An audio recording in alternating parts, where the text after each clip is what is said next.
Severino. Deus seja louvado pela vida do servo do Senhor. Capítulo de número 43 do livro do profeta Isaías. Glória a Deus. Capítulo 43 do livro do profeta Isaías. Vamos ler versículo de número 18 e 19 para a nossa meditação, nosso deleite espiritual, nossa alegria espiritual nessa noite. Capítulo 43 de Isaías, versículo de número 18 e 19. Quem encontrou, diga graças a Deus. Graças a Deus!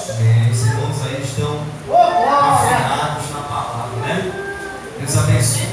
Diz assim, meus irmãos, a palavra de Deus: não vos lembreis das coisas passadas, nem considereis as antigas. Eis que farei uma coisa nova, e agora sairá a luz. Porventura não a sabereis? Eis que porei caminho no deserto e rios no ermo. Amém, meus irmãos? Amém. Podemos assentar dando glória a Deus. Aleluia. Graças a Deus por esta palavra nesta noite aos nossos corações. Meus irmãos, quando Deus ele se utiliza do profeta Isaías para profetizar essas palavras que acabamos de fazer menção, no capítulo de número 43, versículo 18 e 19 do livro do profeta Isaías. Qual é o momento que Israel está vivendo? Qual é o estado de Israel? O que é que está acontecendo com o povo de Deus? Qual é a situação em que eles estão vivenciando? Se você for estudar o contexto dessa palavra, o que está por trás dessa profecia, desses dois versículos que lemos, você vai entender, você vai compreender o porquê que Deus, através de Isaías, ele vai falar as palavras que estão no versículo de número 18 e 19, que foram os versículos que lemos. E qual é, irmão, o estado de Israel? Qual é a situação em que o povo de Deus, eles estão vivenciando, eles estão vivendo? Israel, o povo de Deus, meus irmãos, eles estão cativos. O que é isso? Eles estão presos, eles estão aprisionados na mão do inimigo. Quem é o inimigo? Babilônia. O rei Nabucodonosor, ele sitiia, ele cerca Judá e ele leva cativo alguns judeus para dentro do seu império, para dentro do seu reinado, para debaixo do seu poder, para que eles viessem servir como escravos. Para você ter uma noção melhor desta palavra, você vai perceber que o profeta Jeremias, ele profetiza, ele fala a respeito desse cativeiro, dessa prisão, desse jugo que o povo de Deus eles iriam passar, eles iriam enfrentar, vivenciar na vida deles e na sua história. Jeremias disse que o cativeiro, a prisão, duraria 70 anos, por conta da rebeldia de Israel, da desobediência, até porque, meus irmãos, era dessa forma que se procedia. O que era que acontecia? Quando o povo de Deus, eles se desviavam dos caminhos do Senhor e começavam a desobedecer as ordens de Deus, o que é que Deus fazia? Qual o caminho que Deus utilizava para trazer de volta ao seu povo? Primeiro, Deus, ele mandava sequidão na terra, Deus mandava escassez na terra. E como Israel, o povo de Deus, a nação de Israel, a maior parte da sua sobrevivência vinha da agricultura, do plantio, sabe? Então o que era que Deus fazia? Quando o seu povo se desviava dos seus caminhos e começavam a desobedecer as suas ordens, a sua lei, o seu mandamento, Deus fazia a sequidão vir sobre a terra, a escassez. Tudo que o povo de Israel, o povo de Deus plantava, eles não colhiam. Outra coisa, era interessante que quando Deus permitia também a terra produzir fruto, semente, sabe o que era que acontecia quando Israel estava em desobediência? Deus permitia os inimigos, eles virem e colherem os frutos daquilo que Israel plantou. Ou seja, era trabalho em vão. Eles suavam para preparar a terra, eles se esforçavam para semear a semente, esperavam o tempo do fruto ele amadurecer. E quando isso acontecia, o que era que Deus permitia? O inimigo vinha e levava toda a colheita de Israel. Então eles padeciam fome, eles padeciam necessidades. Deus se utilizava desse caminho. Para quê? Para trazer de volta ao seu povo a sua presença. Veja que coisa interessante. Deus sentia prazer nisso? Não, claro que não. Deus, ele se alegrava em ver o seu povo padecendo necessidade? Claro que não. Deus, o seu coração se enchia de alegria em ver os inimigos levando toda a colheita daquilo que o seu povo plantava? Não. E por que Deus fazia isso? Porque esse era um dos meios que Deus via e encontrava para fazer com que o seu povo retornasse à sua presença. Porque existem pessoas que só vai sim, vamos. Já percebeu? Existem pessoas que Deus abençoa, que Deus ajuda, que Deus abre a porta, e quando menos espera, essa pessoa vira as costas para Deus. Então às vezes Deus ele vai utilizar o caminho do aperto, sabe? Da dificuldade, para fazer o seu servo sofrer? Não, mas para fazer ele se lembrar de onde ele saiu, da presença de Deus, e voltar para os seus caminhos. Então Deus trazia esse castigo para o seu povo, sobre o seu povo, para trazer de volta o seu povo até a sua presença. Deus se utilizava disso. E o que era que Deus fazia além disso, para trazer o seu povo de volta à sua presença? Quando eles se desviavam, quando eles começavam a desobedecer os seus mandamentos. O que aconteceu aqui no contexto do capítulo de número 43 de Isaías? O que? Deus permitia que o inimigo de Israel, e Israel tinha muitos inimigos, inclusive Babilônia, o rei Nabucodonosor. Deus permitia que os inimigos de Israel julgassem, ou subjugassem, oprimissem, fizessem com que o povo de Deus, o seu povo Israel, eles padecessem, eles sofressem. Vocês lembram de Faraó? A Bíblia diz no capítulo de número 1 de Êxodo que Faraó começou a oprimir Israel, começou a fazer com que o povo de Deus eles trabalhassem um trabalho braçal, sofressem. E quando você chega no capítulo de número 5 de Êxodo, você vai ver um sofrimento intenso, porque o povo de Deus eles teriam que trabalhar para fabricar tijolos para o Egito. Se você estudar a história, você vai perceber que muitas das construções que existem no Egito e que existiram no passado, no tempo do Êxodo, foram construídas por Israel, pelo povo de Deus, pelos judeus. Então eles tinham que trabalhar braçalmente debaixo do sol quente, quebrar as pedras, procurar a matéria-prima para fabricar tijolos, e com esses tijolos eles construírem aquelas construções enormes para o rei do Egito. E no capítulo de número 5 você vai ver um sofrimento muito intenso. Por quê? Porque Faraó vai determinar que a matéria-prima, o barro, seja tirado de Israel.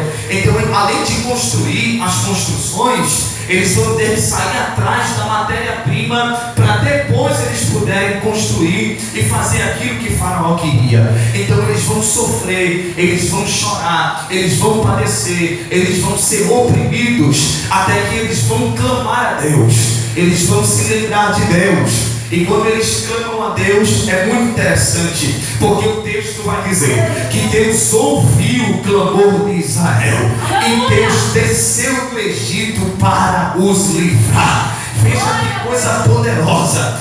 Quando Israel lembra de Deus, quando Israel clama a Deus, Deus escuta o seu clamor e desce para tirar aquele sofrimento. É o que Deus faz, irmãos, na nossa vida. Espera só a gente clamar para Ele vir com a sua providência. Ele espera somente a gente se chegar a Ele, para que Ele possa agir na nossa vida e na nossa situação. Então, Israel está cativo, está sob o jugo do rei Nabucodonosor. Agora, meus irmãos, veja que coisa importante eu falar para vocês. O povo de Deus, no capítulo de número 43 de Isaías, que foi o capítulo que lemos, eles estão com a sua mente, a sua memória totalmente voltada para o passado. Se você ler o versículo 16 e 17 do mesmo livro e capítulo, você vai entender isso, porque eles voltam lá no passado, lá no tempo do Êxodo, no capítulo de número 14 e 15, quando Deus ele abre o mar para Israel passar. Vocês lembram da história? E quando o faraó tenta entrar dentro do mar com o seu exército, a Bíblia diz que Moisés toca com o seu cajado sobre as águas, e as águas se fecham e mata faraó, os seus cavaleiros e os seus cavalos. Miriam canta: só o Senhor é Deus, só o Senhor é Deus. Mas Israel está com a mente no passado. Eles estão com a mente nesse milagre que Deus fez, e eles vão comparar o passado com o seu presente. E qual é a certeza que eles vão, a conclusão que eles vão tirar? Que Deus só teve poder para livrar o seu povo no passado, no tempo do Êxodo, no tempo de Faraó. Mas agora no presente eles estão cativos, eles estão presos. Babilônia está oprimindo, Nabucodonosor está fazendo o povo sofrer. Então a mente do povo está no passado, comparando com o presente, aleluia, e desacreditando do futuro e da intervenção de Deus. E quando eles estão nessa certeza e convicção, Deus percebendo isso, o que é que Deus vai fazer? Deus vai se utilizar do profeta Isaías para trazer uma palavra de esperança, para trazer uma palavra de conforto, para trazer uma palavra de consolação, para trazer uma palavra de vitória, porque Deus sempre terá uma palavra certa no momento certo. Deus sempre terá a palavra certa para o momento certo. E o que é que Deus vai fazer? Vai abrir a boca de Isaías, para Isaías profetizar a palavra certa para o momento certo. E o que é que ele vai profetizar? Não vos lembreis das coisas passadas. Olha Deus entrando na mente de Israel, porque Deus sonda o teu coração e sonda o teu pensamento. Você está aqui nesta noite olhando para mim, ouvindo o que eu estou pregando, mas eu não tenho a capacidade de decidir o que é que você está pensando nessa hora. Mas o Deus que manda no céu e manda na terra, Ele está sondando o seu pensamento e Ele conhece o que está se passando aí dentro. Então Deus vai liberar uma palavra e Deus vai falar justamente em cima daquilo que o povo está pensando. E Isaías vai gritar e vai dizer: não vos lembreis das coisas passadas e nem considereis as coisas antigas. O que? O que Deus tinha feito, o milagre do Mar Vermelho se abrindo, Faraó perecendo, os seus soldados, os seus cavaleiros, os seus cavalos perecendo naquele rio, morrendo pela justiça de Deus, e o povo de Deus cantando vitória. Aí Deus grita: esqueçam isso, não se lembrem mais disso. Deus, o Senhor quer que a gente se esqueça de um milagre que o Senhor fez. O Senhor quer que a gente não dê mais atenção naquilo que o Senhor fez no passado. É isso mesmo que eu quero. O Senhor está querendo que a gente se esqueça do tão grande livramento que o Senhor nos deu. É isso mesmo que eu estou querendo. Mas Deus vai ficar para trás. O teu milagre, o teu poder, o teu cuidado, o teu livramento vai ficar esquecido. É exatamente o que Deus está querendo. Por quê? Porque o povo estava com a mente cauterizada nisso. O povo estava pensando só no passado, só lá atrás, só no que passou.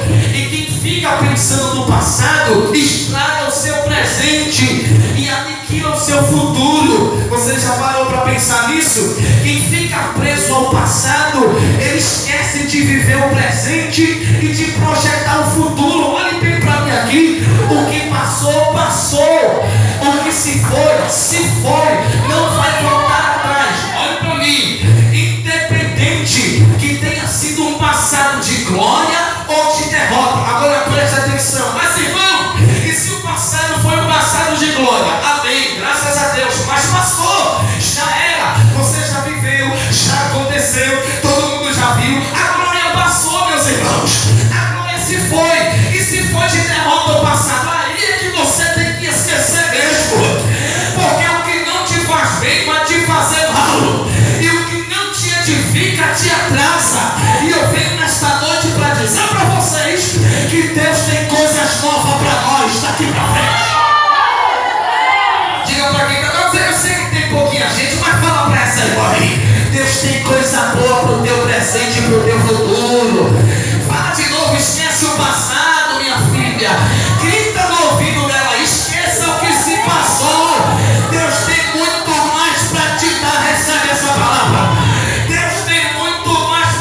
vida. Quem acredita no que eu estou pregando? Deus tem muito mais. Olha para mim. Aí Deus, percebendo a convicção de Israel, Deus vai gritar, porque Deus aqui está gritando. Esqueçam o que passou. Esqueçam o que se foi. Olha para mim. Aí o povo poderia olhar para Deus e perguntar: mas por que o Senhor está pedindo para a gente esquecer o passado? Se o passado foi de glória, não está na Bíblia, mas eu acredito Deus olhando para Israel dizendo assim: é porque o vosso passado, o que eu fiz no passado, está impedindo de vocês viverem coisas maiores no presente. Você pegou isso aí? Eu imagino Israel perguntando: mas foi o teu poder que foi demonstrado? O Senhor quer que a gente esqueça o poder que o Senhor demonstrou? Aí eu imagino Deus olhando e dizendo: quero. É exatamente isso aí. Por quê? Porque o poder que eu mostrei no passado não se compara com o poder que eu quero mostrar no presente. Mas vocês não estão deixando. Eu vou dar uma palavra para o nosso presente, para nós. A gente sabe, irmãos, porque precisamos abrir os olhos. Precisamos enxergar longe. Entendeu, irmãos? E aproveitar a oportunidade hoje. Existem três tempos no nosso tempo. No de Deus só existe um. O primeiro é o tempo passado. O segundo é o tempo presente. O terceiro é o tempo futuro. O tempo passado já vivenciamos, já se foi, ele não volta atrás. Foi perdido? Não, a gente viveu. A gente está vivendo no presente, então vivemos no passado. O presente, o que é que a gente faz com ele? Eu costumo dizer, e eu tenho essa convicção, que o presente ele é único. E é por isso que ele se chama. O dia de hoje, ele é único. E por isso que ele se chama presente, porque é um presente dele. Escute aqui, olha para mim. O dia de hoje é único por quê? Porque ele não é igual ao dia de ontem. Não é igual ao dia de amanhã, porque a gente nem sabe como vai ser o dia de amanhã. E por que o dia de hoje ele é único? Porque nós só temos ele mesmo. Você pode voltar ao dia de ontem? Você pode viver hoje o dia de amanhã? O que é que você vai fazer com o dia de hoje que você está vivendo? Você está entendendo? Então Deus vai dizer: esqueçam, porque o que eu fiz no passado eu já fiz. Aleluia! Mas o que eu quero fazer no presente eu ainda não fiz, nem no passado nem no futuro. É para hoje. É para o tempo hoje. O que eu tenho reservado é para hoje na sua história. Aleluia! Deixa eu perguntar uma coisa para você. Qual é o tempo que você quer viver de Deus na sua vida? O passado, o presente ou o futuro? Quando a gente leva esse tempo para cima, só existe um. Como assim, irmão? Para Deus não existe passado? Não. Para Deus não existe presente? Não. Para Deus não existe futuro? Também não. Para Deus só existe o já. Glória. Aleluia. Como assim, irmão? Não entendi. Vou explicar. O tempo para Deus, ele é um só. Não é dividido em três como o nosso. O tempo para Deus é um só. Quer que eu lhe prove? Abra sua Bíblia aí. 43 de Isaías, versículo 13. Vou lhe provar usando a Bíblia. Olha o que é que diz aqui, ó. 43 de Isaías, versículo 13. O mesmo capítulo, só volte uma página. Escute. Ainda antes que houvesse dia, eu sou. E ninguém há que possa fazer escapar das minhas. Operando eu, quem impedirá? Olha para mim. Quem é que está falando aqui? O profeta ou Deus? Quem está falando é Deus. E ele começa o versículo dizendo: ainda antes que houvesse eu sou. Então o que é que Deus está falando aqui? Está falando da sua eternidade. Deus não é infinito, Deus é eterno. Infinito é aquilo que teve começo e não tem fim. É isso, pastor? Infinito teve começo, mas ele não vai ter fim porque ele é infinito. Agora é eterno, não teve nem começo e nem terá fim. É o Deus que você serve. Você não Mas vamos lá. Deus está dizendo aqui, ó, ainda antes que o dia existisse, eu já existia.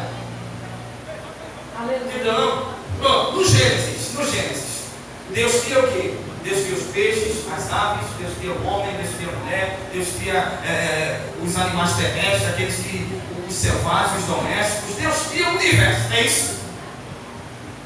E Deus aqui no capítulo 43, 13 de Isaías, Deus está dizendo que ainda antes que tudo isso viesse a existir, ele já existiu.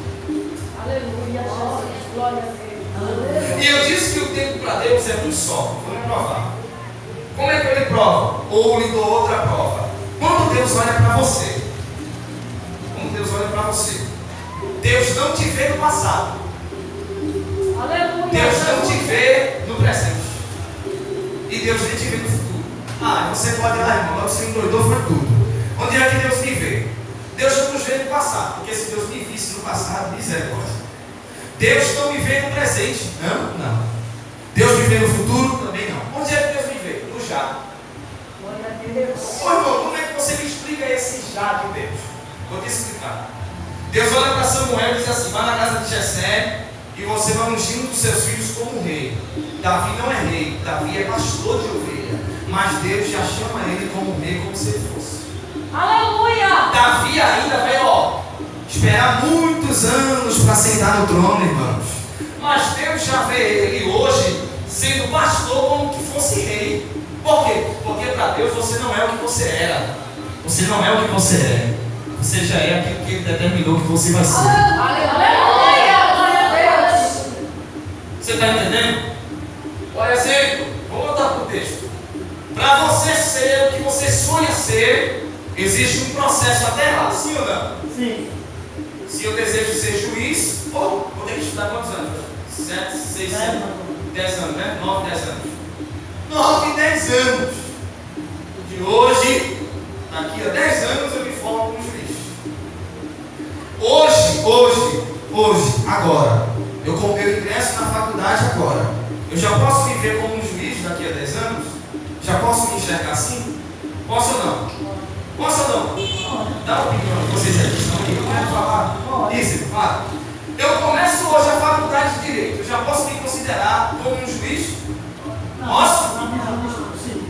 Posso ou não? Se eu só for receber o meu diploma daqui a 10 anos, eu posso me considerar hoje como já sendo juiz? Posso ou não posso? Por quê? Porque o meu tempo, ele é limitado. Eu tenho que esperar, entendeu? Para eu alcançar aquilo que eu almejo ter e ser. Agora, dá glória a Deus se tu quiser. Olha o tempo de Deus. Olha o tempo de Deus. Eu sou o Alfa, o primeiro, e eu sou o Ômega, o último. Alfa, a primeira letra do alfabeto grego. Ômega, a última letra. Aí Deus, Jesus gritou para João e disse: eu sou o princípio e eu sou o fim. Eu sou o primeiro, eu sou o derradeiro. Era para você ter dado glória a Deus no Alfa e no Ômega.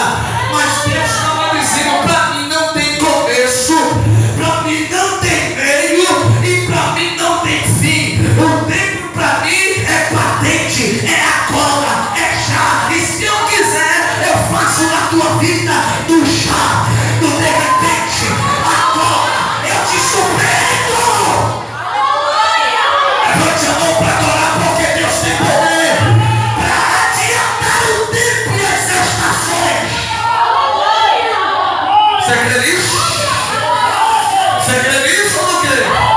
Levante a mão para dar glória. Se você crê que Ele abrevia os tempos, Ele acelera e Ele retarda para dar vitória a você, para abrir a porta para você, para curar você. Ele manda no tempo, Ele manda em tudo. Ele é Deus. Ele pode. Ele faz.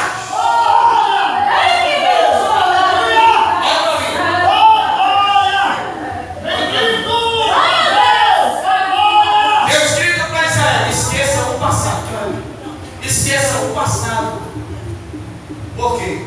Porque eu quero fazer coisas novas no seu presente. Aleluia.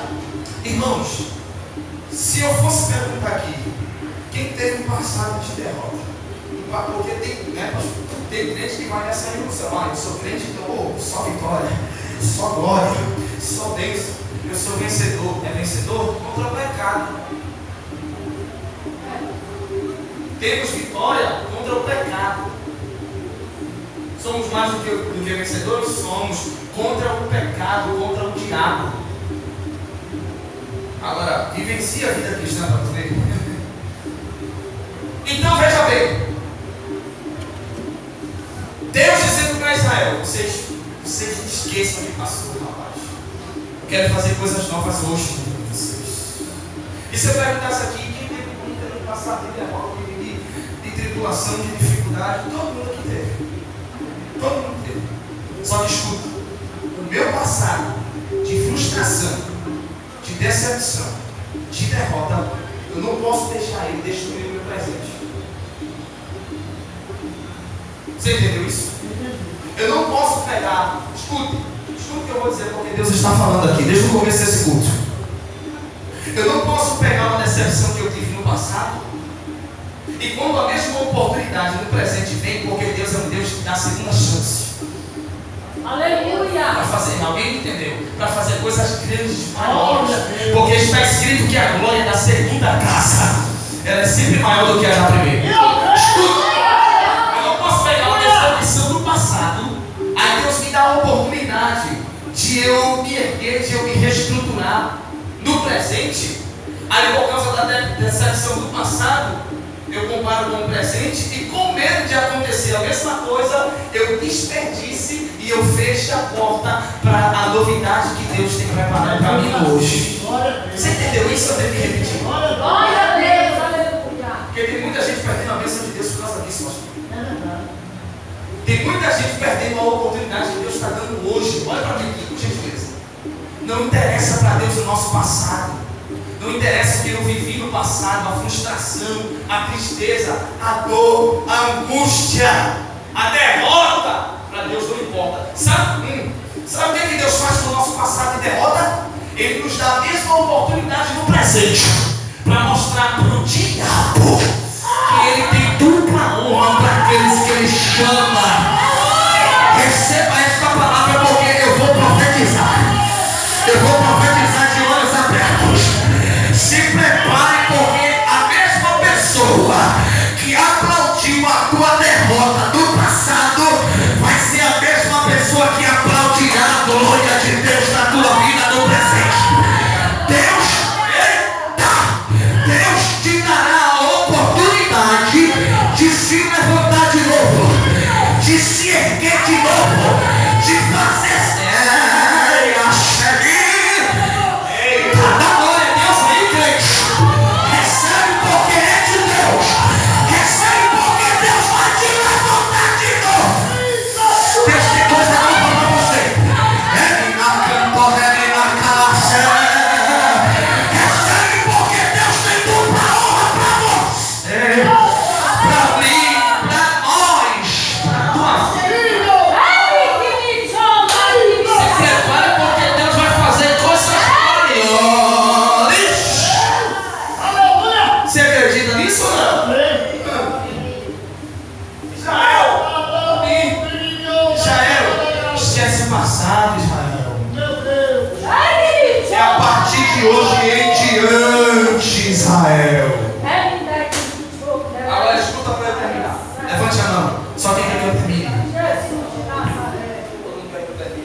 Israel disse assim, olha Deus, esquece o passado. Por quê? Versículo 19. Eu farei uma coisa nova. Aonde? No passado? Olha para mim, tem como você viver algo novo lá atrás? Hoje é domingo, né? Ontem foi o quê? Tem condições de você viver hoje o que você teria que viver amanhã? Tem condições de você viver ontem o que você deveria viver hoje? É tudo no seu? Ser devido? Deus trabalha assim. Olha Deus, esquece o passado, porque eu quero aqui o presente. Eu quero que o Senhor tenha o presente, coisa nova.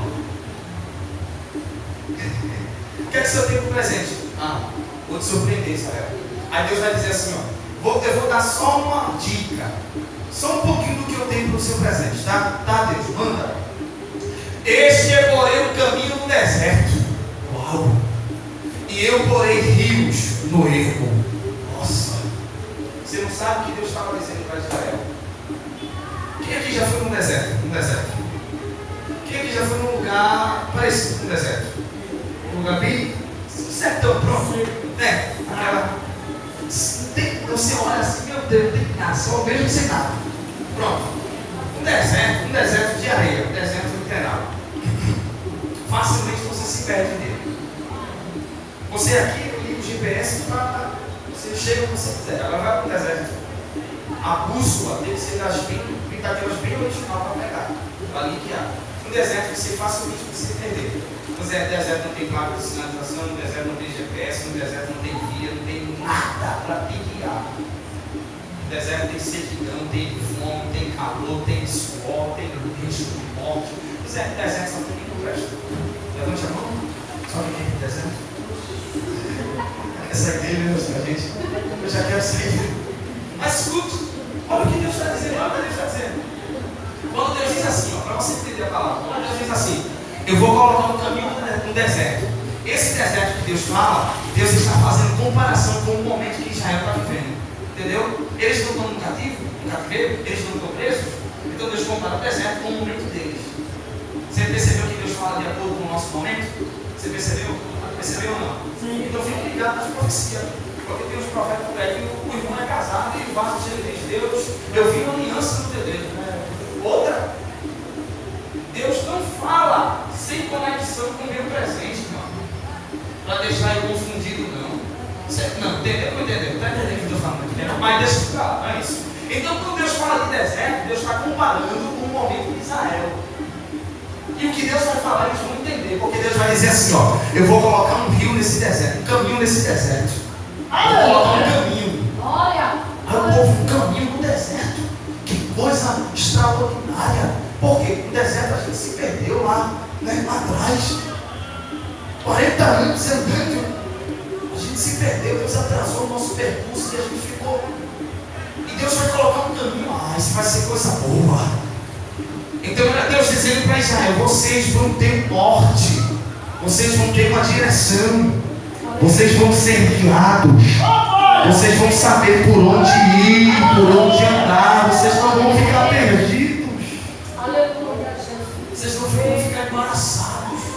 Sem saber para onde ir, sem saber o que fazer. Deus tem direção para mim. Deus tem direção para você. Aleluia! Para finalizar. Aí Deus fala, eu vou colocar um caminho no deserto, vou dar uma direção, amém. Acabou, Deus? Não, ainda tem mais. Então manda. E eu vou colocar rio nos ermos. Ó.